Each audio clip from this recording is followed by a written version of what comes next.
Are you ready to build a firm that gives you freedom, confidence, and consistent revenue without burnout or undercharging?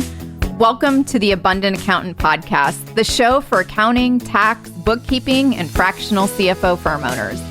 If you've ever felt stuck discounting your fees, chasing clients, or giving away too much advice for free, you're in the right place.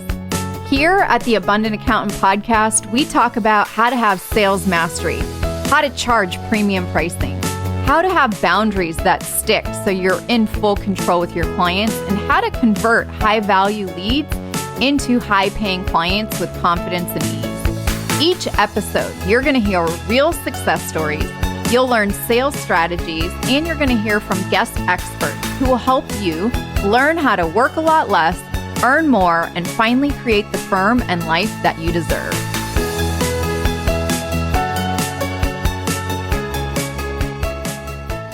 Welcome to the Abundant Accountant Podcast. Today, we have a very special guest. Our special guest is a sought-after professional speaker and 5-time best-selling author and has spent over 35 years teaching, entertaining, and inspiring audiences worldwide.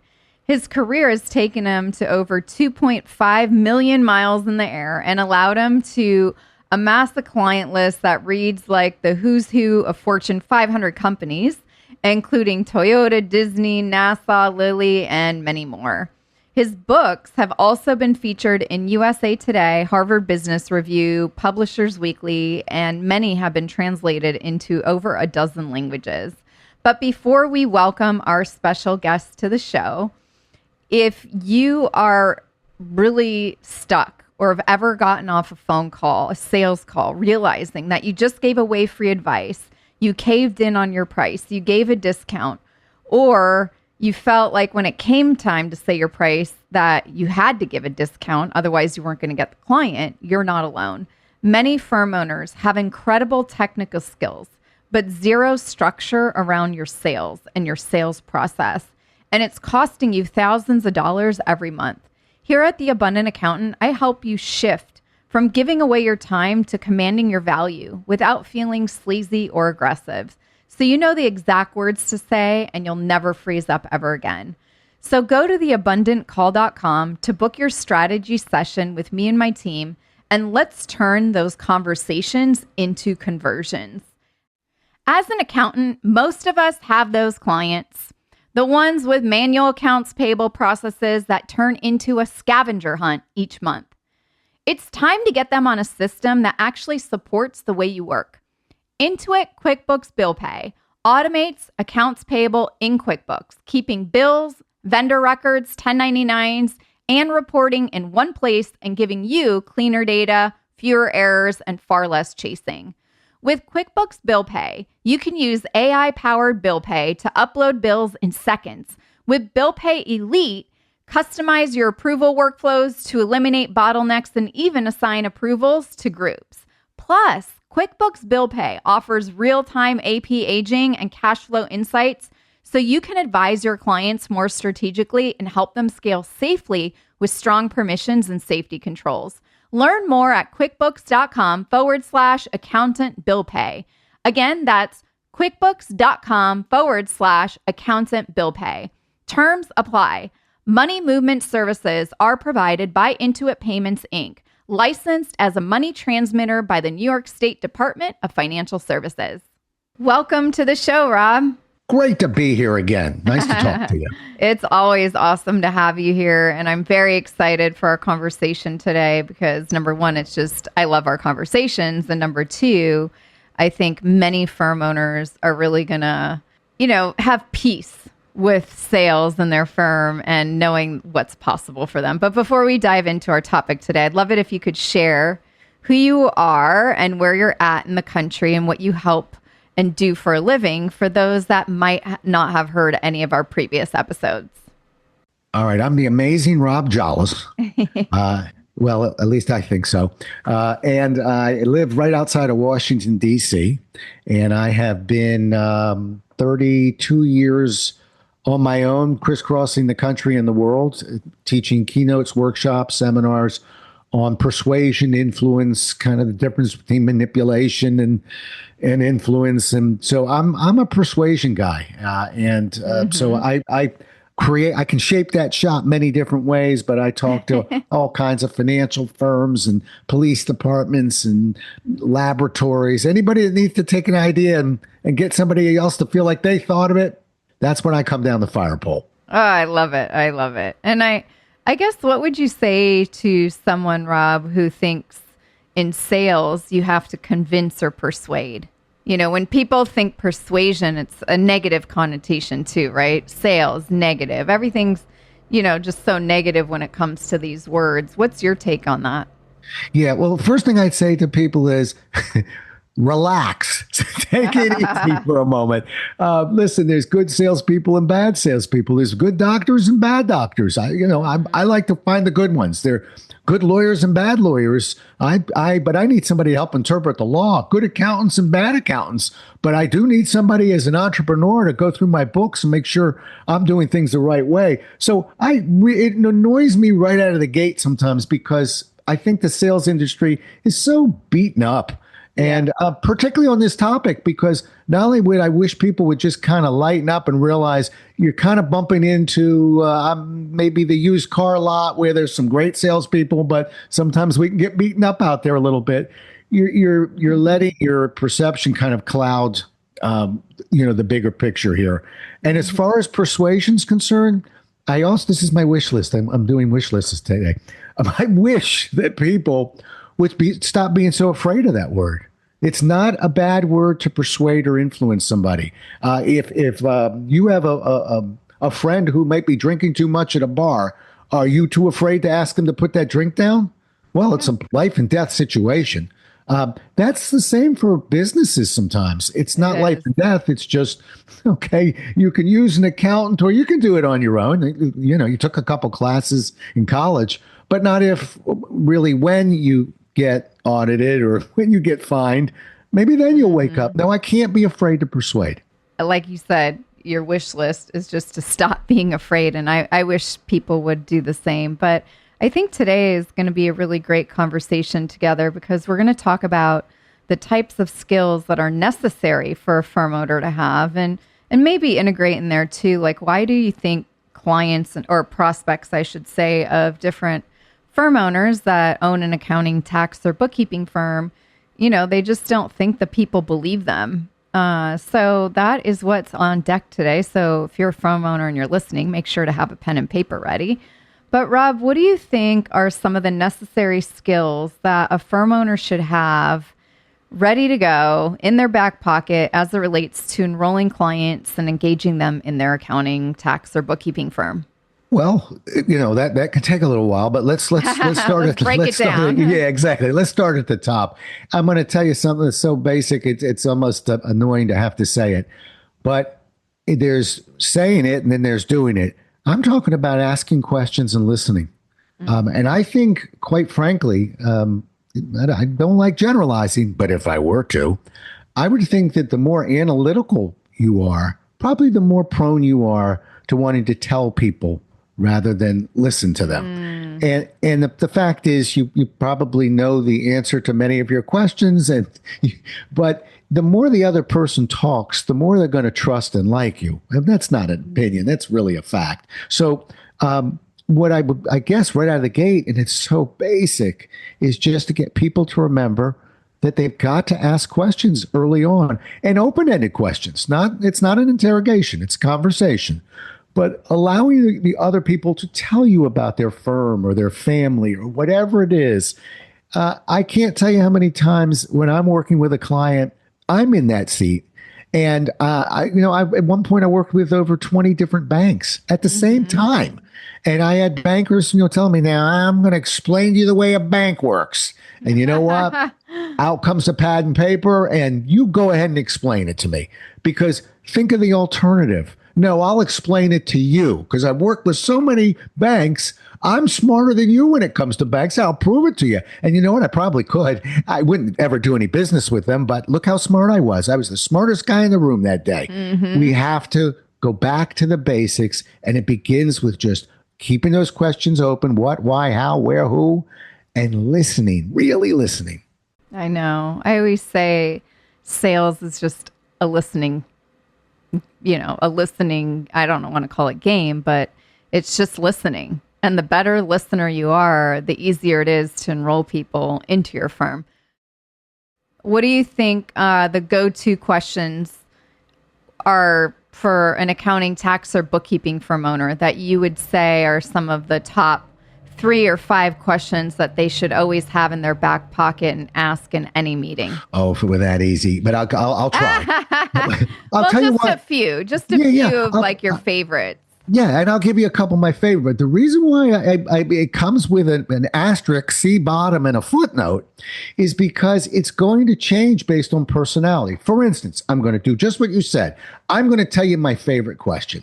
My favorite question, whether I was working in a tax firm or whether I'm a taxidermist, okay, is everybody has a story. Michelle, I'd love to hear yours. That's one of my favorite questions. It's so wide open. I can learn so much from what's about to happen. And now, if you don't mind, I'm going to tell you why not everyone should love that question. Because if you're a more social person, you're going to love that question, okay? Mm-hmm. Or more compliant. But what if you're a more dominant person? Somebody that doesn't have a whole lot of time, that isn't a real feeling person. How does that make you feel, Larry? That's not this guy. Okay. So it's hard for me to kind of cherry pick, but I think we can agree that it'll be a wide open question, tell me about, and it will not be a problem related question, which means I can tell you, I don't care about the personality. My least favorite question would be, nice to finally sit down and meet with you. So tell me some of the challenges that you're having. I don't think we've earned it yet. It's funny. We started, you were talking about with asking questions. I do see ourselves as kind of therapists, and a good therapist doesn't, even though they may have you pegged before you get seated in your chair. Okay. A good therapist is still going to let you paint the picture. Okay. Yep. Maybe they don't have it right, but even if they did, think of how obnoxious really that would be to say, hi, tell me about the problems you're having right now. I didn't go to a therapist because I didn't have problems, I suppose, but it's too fast. And a client isn't thinking of changing firms because everything's perfect at the other place. So I get it. We're going to have to talk about what's not working. But can't we at least start with what is working? Yeah, and I call that like the building rapport, open-ended questions, where when we're digging for pain and trying to understand the problem, that's a little bit later on. But what you're sharing, what I believe is, how do you build that foundation with somebody and really get to know them and start to let them in, and by you listening, building that know, like, and trust factor. And I love how you said, everyone has a story. I'd love to hear yours. I think that's a great one. And it's not really a question. It's actually a statement, but it's open-ended, where it's like, I'd love to hear yours. And then they get to share. Yeah. You have any other go-to examples? Kind of tell me what's working here. Kind of walk me through a typical day. For me, sometimes it depends on the firm. So, who am I talking to? In my business, a lot of times I'm talking to a district sales manager who might be managing 25 different salespeople. Mm-hmm. So I'm kind of looking for him or her to walk me through their typical day. If I'm talking to a mom and pop company, it might change. If I was an accountant and I'm talking to clients, it might not be an entrepreneur. It might just be a family. So the question might be kind of, let's start by let me just hear about the family, which I think is really important, because we might find out, even with something as simple as tell me about the family, that we have a special needs situation, or we have certain, a situation where we've got, it might be a little bit unusual in terms of the planning that needs to go on. It's not that I think a client wouldn't get there eventually.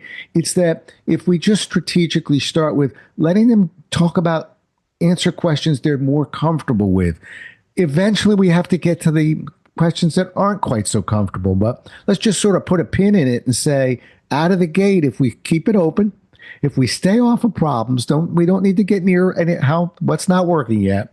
If we really listen actively, that means don't cut them off, don't interrupt. And there's one more, if I could.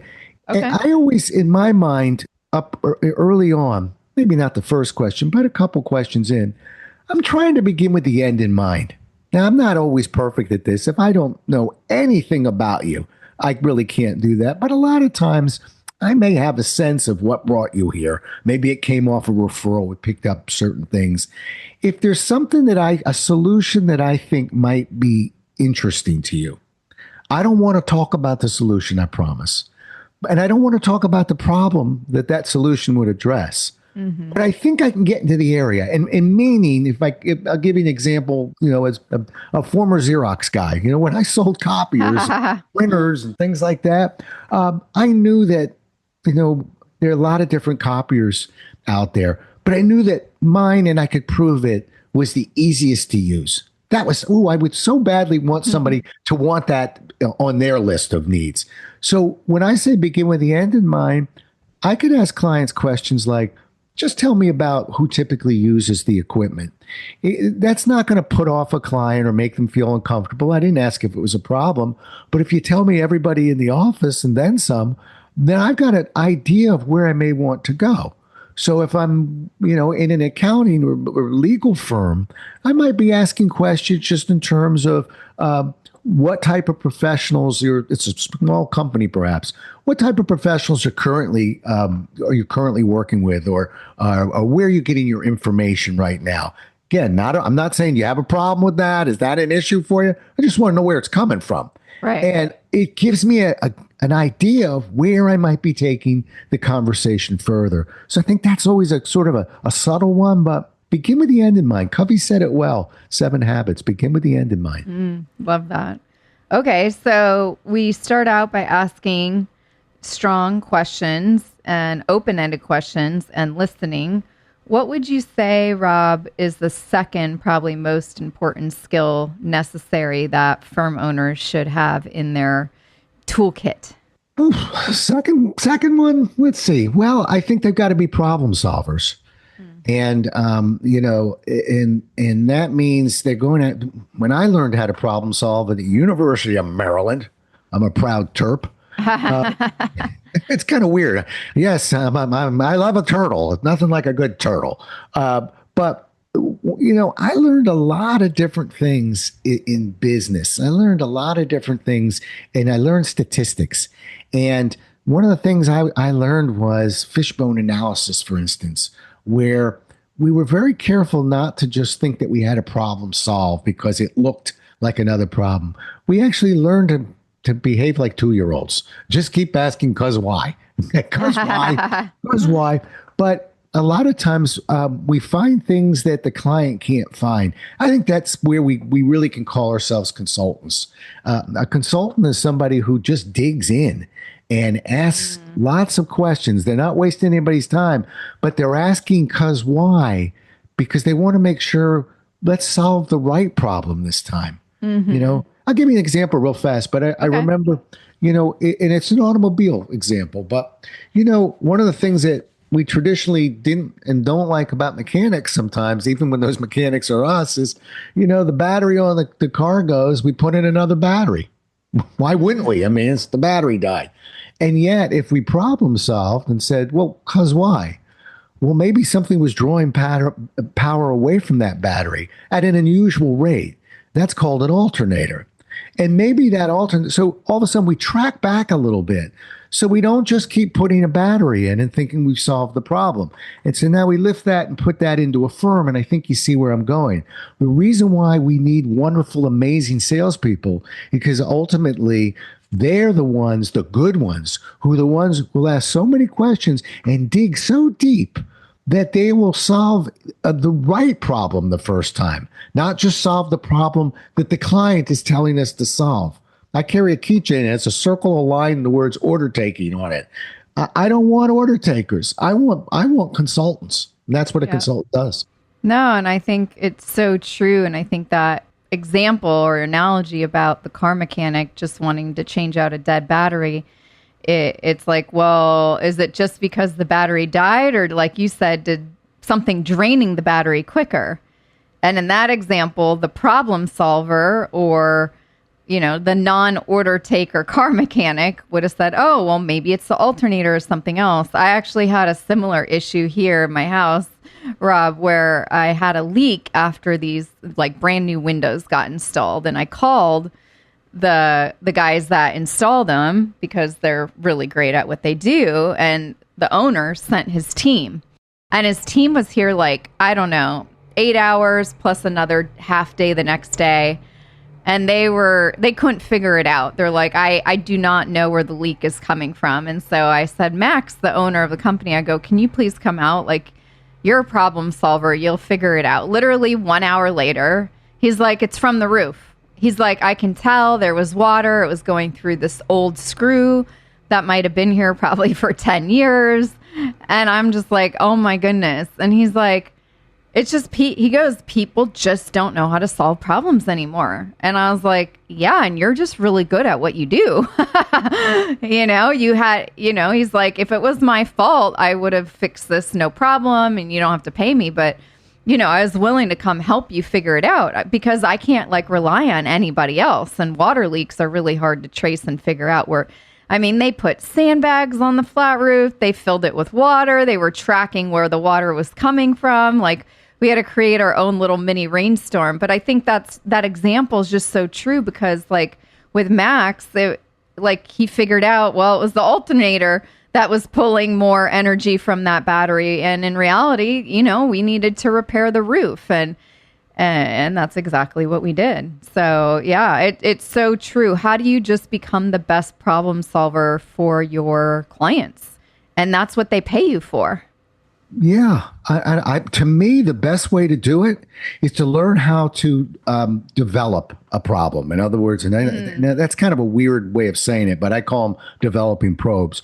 I think that most people can uncover a problem. Let's give everybody the benefit of the doubt. Sometimes the client's walking in with it already and going, I just got audited or whatever. There's the problem.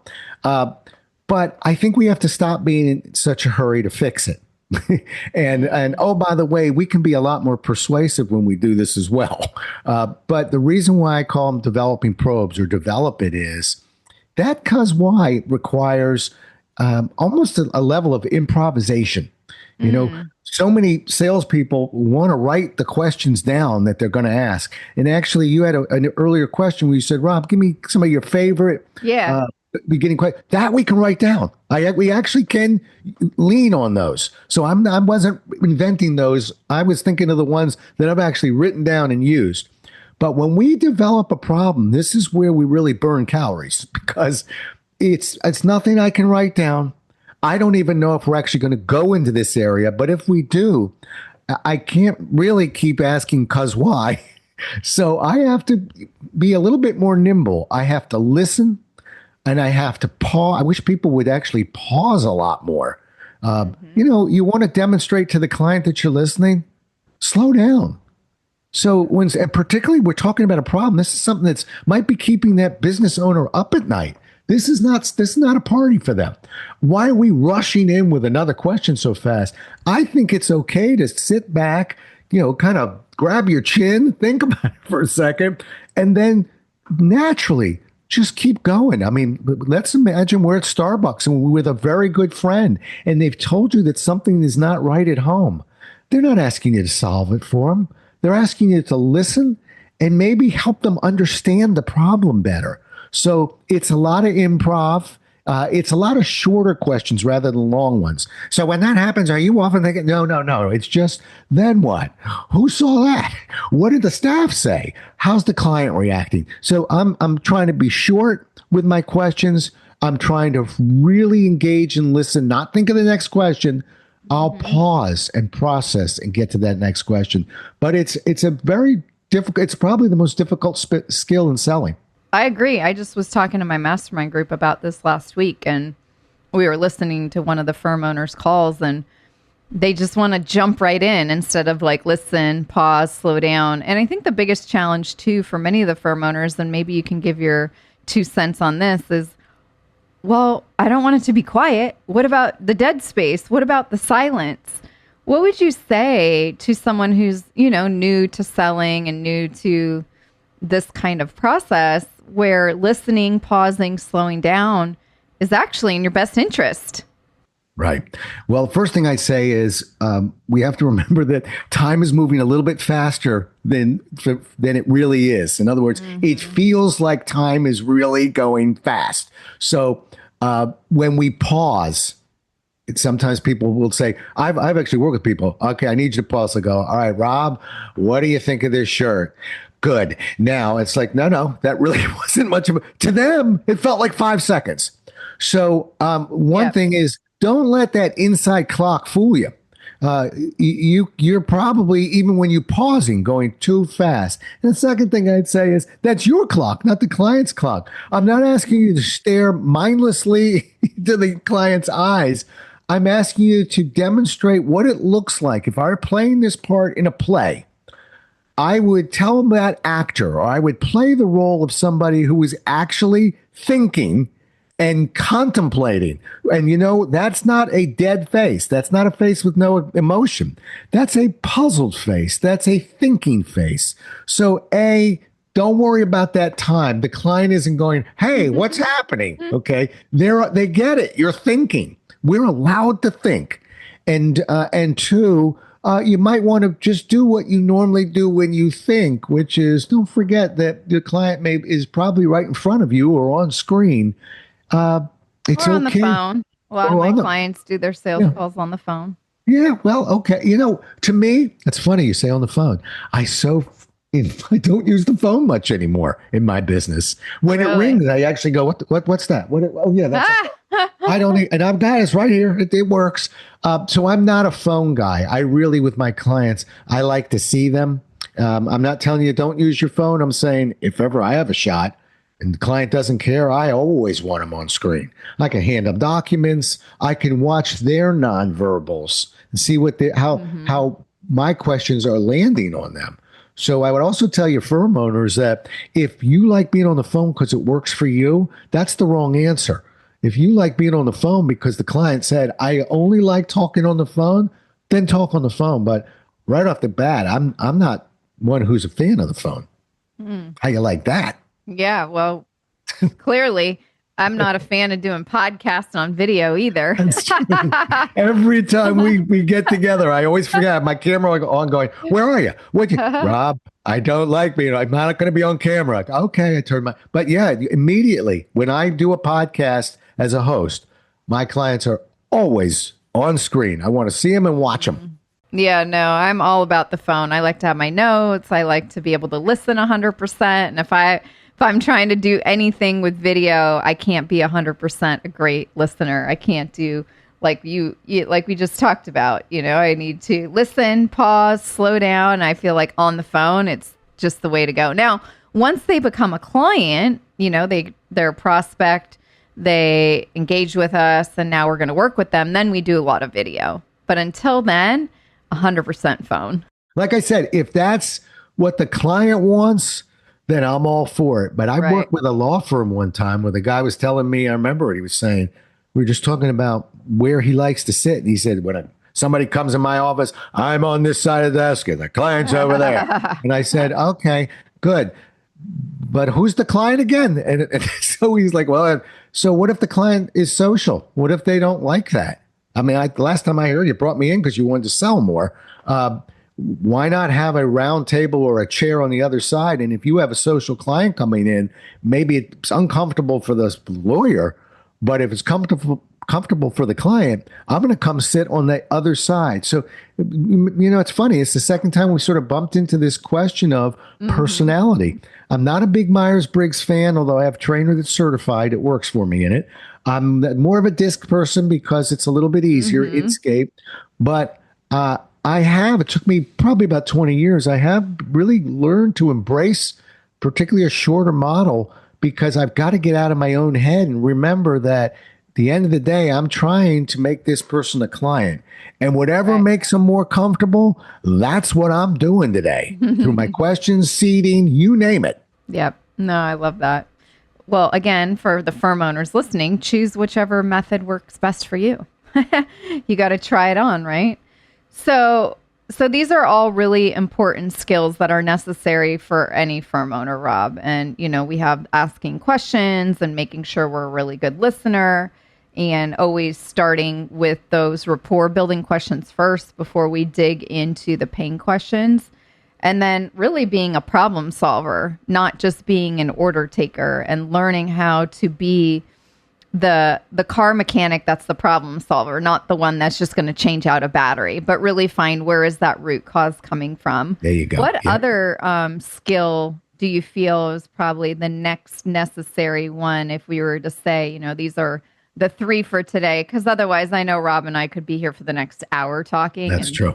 Hour. We could be here for the next day or two. We could probably be here for the next day. We really could be. Yeah. I love talking to you, but thank you. I like to keep things in bite-sized pieces, yes. Especially for those of you listening. This can be really overwhelming if you typically just go straight to the numbers, straight to price, because typically, Rob, most firm owners that I've ever worked with, the first question they get when a prospect calls their firm is, oh, what do you charge? What's your pricing for this? And I even get it too for my coaching program. Can you tell me your fees? It's like, well, there's no context. So no, it's like going to the car mechanic and saying, hey, I haven't even seen under the hood. I have not hooked up your car to any diagnostic to figure out what's going on. So why would someone just blurt out their fees? But that's what the typical firm owner gets from a taxpayer, business owner who's looking for accounting, bookkeeping, or, they don't even really know what they need. So my point is we could talk about all these different skill sets today, but what do you think would be the third most necessary skill set that a firm owner should need to have in their toolkit for sales? Okay. And I actually just put the finishing touches on a what I call a blarticle that I wrote about this. A blarticle? Coming out What's that? I trademarked it. It's not a blog. It's not an article. It's a blarticle. Oh, and by legal definition, it has to be under 700 words, and it has to have something in it for the reader. And there's a whole little formula I tried to create, but I've been writing them for 16 years. So I wrote on this particular topic. But before I get there, I just want to spend no more than 60 seconds on what you were just talking about, because that fee piece, I know that haunts people. I get it too. It does. And so the first part of it is the fee for what? Because that's what I'm asking. Well, the fee to use you. Well, I put the fee bit together based on what we end up, what proposal we end up creating. This is the part I like to get to, though. I always tell them, but really, at the end of the day, the conversation about the fee will be the absolute easiest part of our conversation together. Mm-hmm. The hard part is finding the right firm with the right talent in the right expertise at the right time, matched with the right client. That I'm quite sure we'll be able to do. Mm. Once we figure out what this particular project looks like, I'll be happy to go over all the fees that are required. So, in other words, I'm reminding clients that, yeah, we'll get to your fee, but you probably want to look at everything else, because that's where everybody's so focused on fees on this planet that they're getting ripped off left and right with wrong firms. So I think that's a gentle reminder to say, yeah, and that'll be the easiest part. The hard part is really what we're trying to shape right now. So I just wanted to sort of throw that in. All right. Yep. Okay. But now let me get to your question. This is what I was writing about. I was writing about the blog article. The blarticle. It rolls right off the tongue. You'll get Not that. Really. Blarticle. And don't forget to put a circle R when you write it out. But anyway, all right. So what I wrote about was trial closing. I think it's the most misunderstood, misused, and probably one of the most important aspects of selling. So it's let's get to it. First of all, when I say Okay. trial closing, I think it has a PR problem right out of the gate because people think, he's trying to trick me or he's got some sort of magic phrase. And one of those magic phrases that really gives trial closing a black eye is, if I'm able to show you a way to not only having all your accounting taken care of, but done in a proper manner, can you commit to working with our firm? That's called a pre-commit, and no wonder people are running for the hills. Okay, it's kind of old and been a bit overused. P.S. I don't think it's completely a terrible question. It's just always used in the wrong areas at the wrong time. So let's get rid of that. But trial closing to me is really measuring where the client is, keeping us from moving forward when we shouldn't, or maybe lingering when we should. So, for instance, I know that clients, when you study the way people and prospects make decisions, I know the first decision isn't, if I can do this, will you do that? The first decision anyone is going to make is, do I want to change the way I'm doing things or not? I'm in here to whine about it. I'm on the phone to talk about it, but I talk about it, twice a year to this firm. And I go, hey, you've given me something to think about. I'll think about it and then I'll complain about your fee. I mean, it's just kind of a mess. So if the first decision point is what we call the fix, don't fix, do I really want to make a change or not?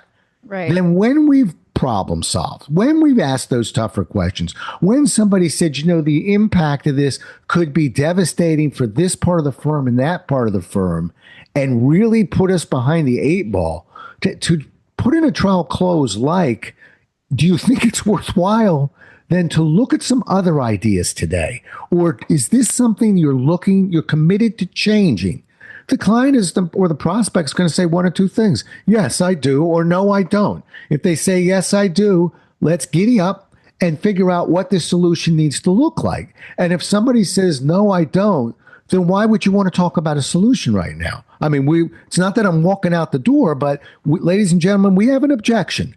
And we need to address the objection, clarify it, figure it out. It's like a wound. Clean it. And if we don't go any further, then let it die here.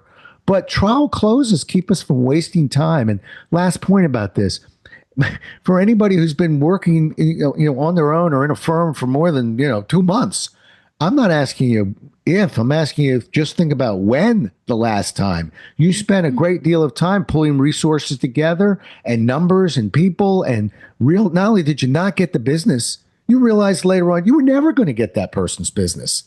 We trial close not to trick anybody and not to accelerate. We trial close to check and measure. And if somebody says I want it fixed, then we figure out what to fix it with. And my next trial close is, now you got to figure, now you want it fixed. I got to ask you, is that what it's going to take to fix it? And if you say, so I'm going to ask them that in a yes or no. And then I may pre-commit, but there are a series of trial closes I wish people would not be so afraid to use.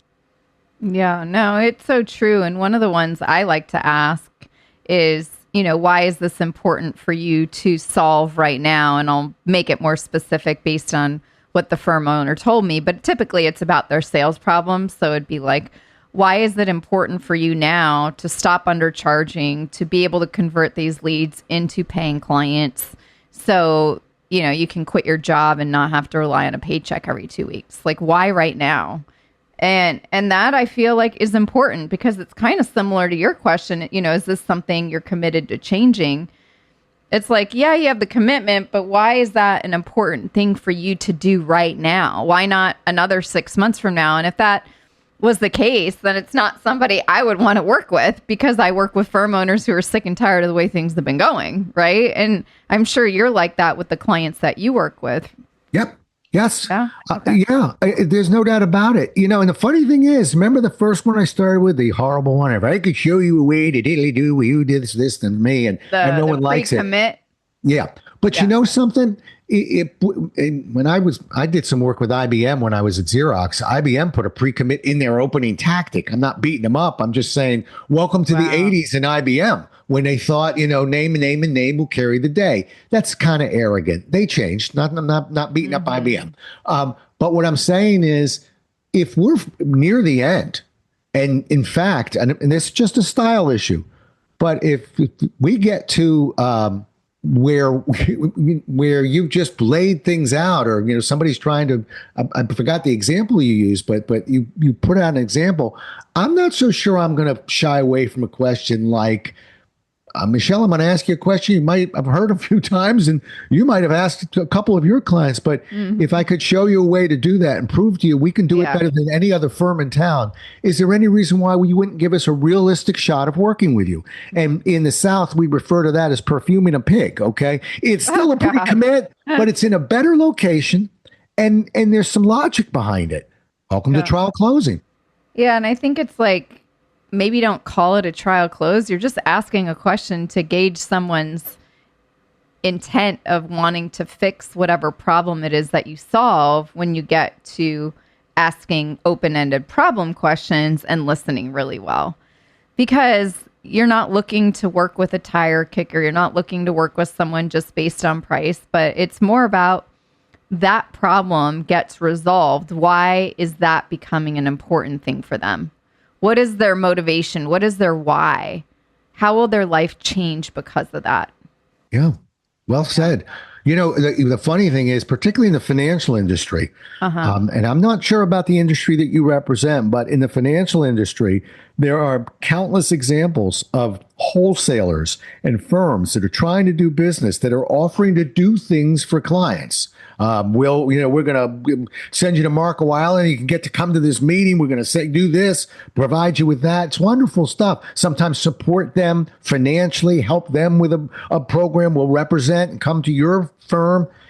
You can understand that I work with clients on the other side, financial advisors who will, wholesalers, as an example, will give them that. They'll tell them, we'll come and support your meeting, provide this, give you these resources.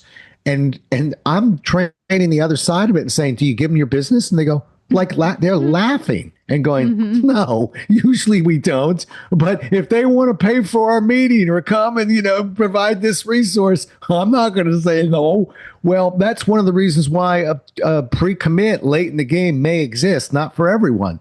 But, it's funny. If you ask somebody, good, we'll go and do all that for you as a firm.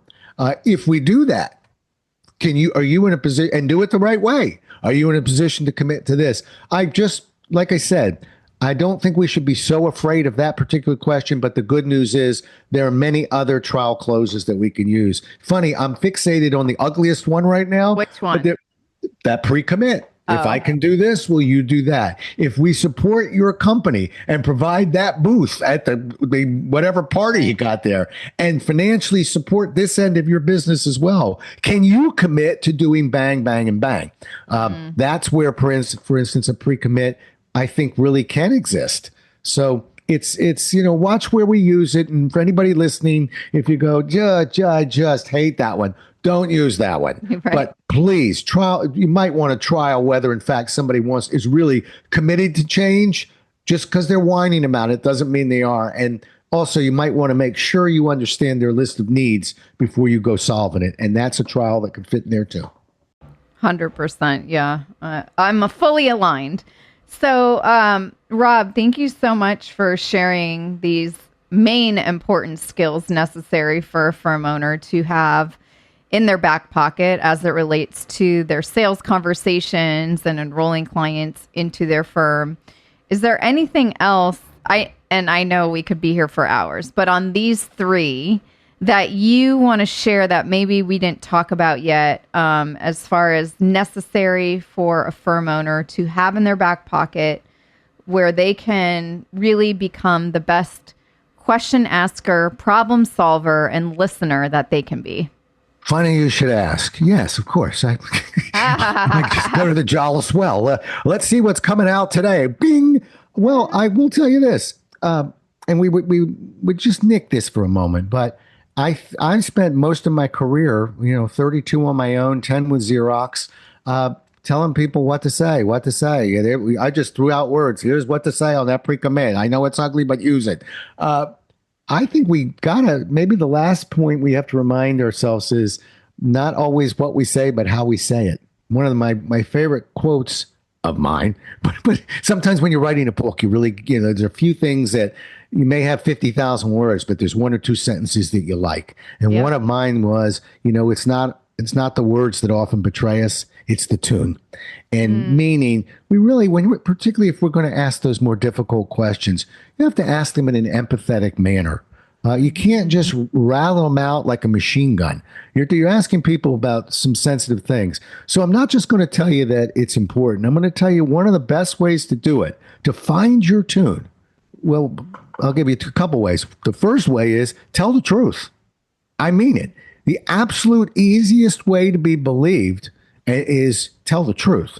So if you believe your firm is the best in town at doing bang, it'll come out that way. Okay. If you're not the best, but you're pretty close, say it a different way. Okay. But tell the truth. And the second part I would say is just, as weird as this sounds, try and understand your character. And I don't mean your character as a human being. I mean what character you're playing, what role you're playing. Okay. Play that role. And I'm not being phony. I'm just saying. Can you give an example of that for the firm owner who's analytical and left brain who doesn't understand what that means? Yeah, because that's a pretty tricky little phrase I put there. It means that I want you to think more like an actor. When an actor wants to cry on stage, they don't poke themselves in the eye. They take themselves to a very deep moment. When you want to feel, we use throw the word empathy out like it's, just a piece of bubble gum. To feel what somebody's feeling, you have to take yourself there. And so for me, for instance, a lot of times what I'm trying to do, and I get to that firm owner, forget me, let's take it to the firm owner. I want you to not worry about memorizing a whole lot of star stories and elevator pitches and things like that. I want you, right before you have a client to come in, to take yourself to a moment where you felt just unbeatable, meaning your firm is clicking, you're clicking, clients are really loving what you're doing, and you can just sort of feel it. And I want people to sort of get into that character the way an actor does. I used to be an actor at times here and there. When I played an old man, I had some good directors that would fire these questions. What does Benny eat for breakfast? What kind of car does he drive? What does his house look like? First, I thought it was kind of stupid. And then I started thinking like that character. I could tell you what his house looked like. And I could tell you he ate Cheerios because he was a no-nonsense guy. I began to think like that. I know this is a little out there, but it's an interesting point just to really ponder. True. Yeah, it's like you have to put yourself in the shoes where you are this successful firm owner. You do have clients paying you exactly what you want. You have this renewed found confidence where you're turning away people who don't appreciate you and don't value you, and you're doing those things that the firm owner you want to be is doing. Right. And in acting, you were playing the old man that was eating Cheerios and, hanging out in front of the fireplace with the old house and the roof kind of half fallen off and it needs to get repaired. Yeah. But you have to envision whatever that is, whatever it looks like for you. Right. Because, Michelle, listen, when business is good, it's easy to play a very successful character. When we're struggling for business and you just lost 2 clients and the one that you spoke to earlier today that was thinking of coming in decided not to, I'm wondering what that tune sounds like. So sometimes we have to sort of take ourselves. While you were talking, I was thinking about the old Saturday Night Live character, Stuart Smalley. I'm smart enough, I'm good enough, and gosh darn it, people like me. Yeah. Looking in the mirror. But in a sense, that's what I'm saying. That will improve the tune. But just to tell yourself, okay, you've got everything written down. Now have that conversation. I'm concerned. So we got to make sure that the tune lines up with the words. And I think that's kind of a nice little capper for our conversation. I think it is. And like he's saying, it's how you say it. That's what you mean by tune. So it's not what you say, it's how you say it. So thank you so much, Rob, for joining us here on another amazing episode of the Abundant Accountant Podcast. It's always an honor to have you and chat with you. And I love your energy and I love all of your knowledge. And, your 42 years of experience, 32 on your own, 10 at Xerox. I started when I was 4. Yeah. Okay. With your lemonade stand and other things. Got it. Okay. But it's just an honor to have you here. And I just really want to say thank you for taking out the time and investing that with us. I know you've written a ton of books. How do people find them? Amazon is the easiest place. Just look up JOLLES, or you can drop by my website, which is JOLLES.com, and you'll see books and podcasts and all sorts of nutty things. Awesome. Well, thank you so much again for taking the time to be here with us today. It's been an honor. Thank you. Today's episode is brought to you by QuickBooks Bill Pay. Tax season shouldn't feel like detective work, but when clients are managing accounts payable manually, that's what happens. It's time to get them on Intuit QuickBooks Bill Pay so you get cleaner books and they stay tax ready all year round. QuickBooks Bill Pay brings together your clients' bills, vendor records, 1099s, and reporting together all in one powerful platform, making it easier to review, reconcile, and prepare returns.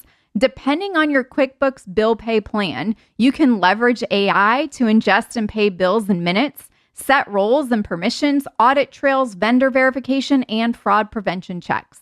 Plus, their unlimited 1099 e-filing keeps compliance simple and stress-free for everybody. Learn more at quickbooks.com/accountant bill pay. Once again, that's quickbooks.com/accountant bill pay. Terms apply. Money movement services are provided by Intuit Payments, Inc., licensed as a money transmitter by the New York State Department of Financial Services. Thank you all so much for joining Rob and I here on another amazing episode of the Abundant Accountant podcast. Make sure to pick up 1 or 5 of his books. He is very entertaining, at least I feel so. And his books will just help solidify a lot of what we talk about here on the Abundant Accountant podcast. But if you are a solo firm owner or small firm owner and you think, I'm too small to charge premium rates, I want you to think again. Premium pricing is not about your firm size. It's about positioning, it's about confidence, and having a repeatable sales process that works. Even if you hate selling or freeze up when someone asks you, what do you charge? Like Rob and I were talking about earlier. It's not about the size of your firm. It's about getting people off the price conversation train. So here at the Abundant Accountant, I help firm owners like you break free from imposter syndrome and build the kind of firm that works for you, not the other way around. So go to theabundantcall.com and book your strategy call with me and my team. We'll walk you through exactly how to grow your revenue without having to get more clients and without freezing up on your next sales call. So once again, head on over to theabundantcall.com and we look forward to speaking with some of you soon.